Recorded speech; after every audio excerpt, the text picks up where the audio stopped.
मुल्तान में registry branch scandal बेनकाब। Private लोग हैं, सरकारी महकमे का जो लॉगिन पासवर्ड होता है वो प्राइवेटली यूज कर रहे थे। एंटी करप्शन मुल्तान की कार्रवाई। लीड राइटर्स भी शामिल हैं, कुछ सरकारी मुलाजिम भी हैं और प्राइवेट माफिया के लोग भी हैं। 15 से जायद मुलव्वस अफराद को गिरफ्तार कर लिया। सर बताइएगा कि किस तरह से ये जो कि स्कैंडल बेनकाब हुआ और गिरफ्तारियां हुई और किस तरह का ये स्कैंडल था, कब से ये चल रहा था? ये एंटी करप्शन को केस रेफर हुआ था डिस्ट्रिक्ट एडमिनिस्ट्रेशन की तरफ से, तो ये लोकल पुलिस में एफआईआर हुई थी और ये केस हमारे पास रेफर हुआ था। जब उसमें हमने इन्वेस्टिगेशन की तो इसमें जो जो लोग इन्वॉल्व थे, who were involve in the dirty game, वो तकरीबन कोई हमने 18 के करीब लोग, जिसमें लीड राइटर्स भी शामिल हैं, कुछ सरकारी मुलाजिम भी हैं और प्राइवेट माफिया के लोग भी हैं, वो इन्वॉल्व थे, वो हमने गिरफ़्तार किए हैं। वो हमने जाली रजिस्ट्रियाँ और जाली जो सीपीआर बनी हुई थी और जो लैपटॉप के ज़रिए ये फ्रॉड होता था वो भी हमने रिकवर करके उनको जेल भिजवाया है। इनमें सर सरकारी अफसर कितने थे और जो सिविल में थे वो?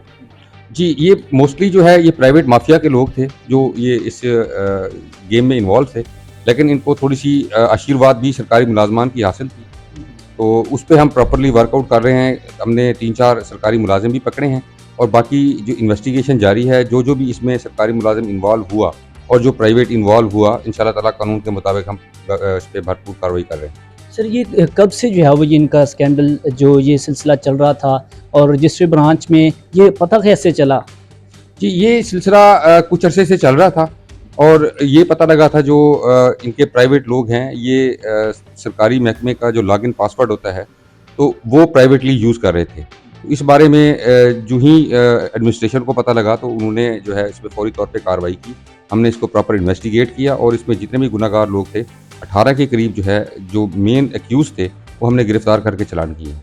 इसके अलावा और भी कोई गिरफ्तारियां मुतवक्के हैं? जी, इंशाल्लाह ये इन्वेस्टिगेशन अभी जारी है। इसमें जो जो भी इन्वॉल्व हुआ और जिसकी इन्वॉल्वमेंट साबित होगी तो इंशाल्लाह ताला वो जेल जाएगा। सर इस इदारे के अलावा और कौन-कौन से इदारों में जो है वो करप्शन के हवाले से कार्रवाइयाँ की जा रही हैं? जी, देखें, एज़ सच कोई इदारा एज़ सच करप्ट नहीं होता। इदारे में बैठे हुए 2-4 गंदे अंडे होते हैं जो करप्शन करके पूरे इदारे को डिफेम कर देते हैं। तो हमारे पास इंक्वायरियाँ डिफरेंट इदारों की चल रही होती हैं, उसको मेरिट के मुताबिक हम जो है वो एज़ पर लॉ उसको डिसाइड कर रहे होते हैं।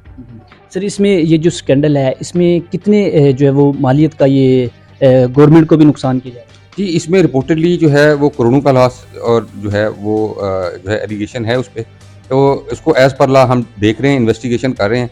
जो जो लॉस एस्टेब्लिश हो रहा है, वो हम इंशाल्लाह ताला पूरी इनसे रिकवरी करके और वो खजाने सरकार में जमा करवाएँगे। सर इसके अलावा मुख्तलिफ इदारों में भी प्राइवेट लोग जो है वो काम कर रहे होते हैं, तो क्या वहाँ पर भी निगरानी की जा रही है? जी, बिल्कुल।